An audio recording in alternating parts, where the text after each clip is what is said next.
চট্টগ্রামের নালা নর্দমা আর খালগুলো যেন মৃত্যু ফাঁদ।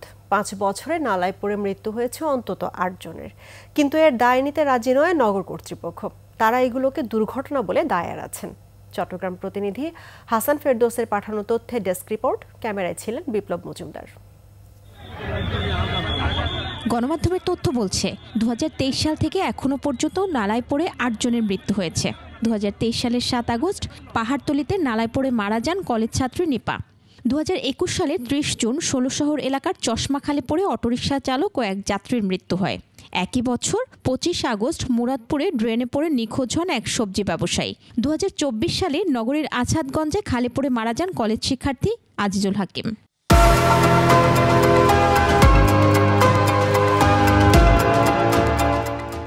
এত মৃত্যুর পরেও নিরাপদ হয়নি নগরীর ঝুঁকিপূর্ণ নালা ও খালপাড়।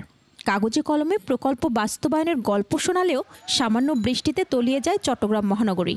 আর এজন্য চট্টগ্রাম উন্নয়ন কর্তৃপক্ষ সিডিএ সহ সিটি কর্পোরেশনকে দুষছেন নগর পরিকল্পনাবিদরা। পরিকল্পনা 63 নেওয়া হয়েছে, 95 নেওয়া হয়েছে। এখন আরেকটি পরিকল্পনার উদ্যোগ সিডিএ নিয়েছিল, সেটিও এখন পর্যন্ত অনুমোদন হয়ে আসেনি। অর্থাৎ প্রকল্প অনুমোদনের আগেই মেয়াদ শেষ।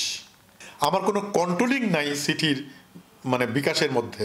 চট্টগ্রাম সিটি মেয়র বলছেন, নালা ও খালগুলো চট্টগ্রাম উন্নয়ন কর্তৃপক্ষের।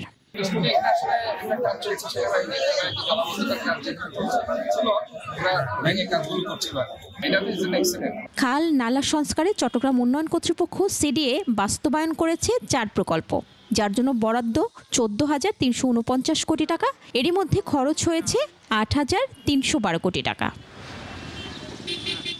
মহিমা পলি, ডেস্ক রিপোর্ট, ২১ টেলিভিশন।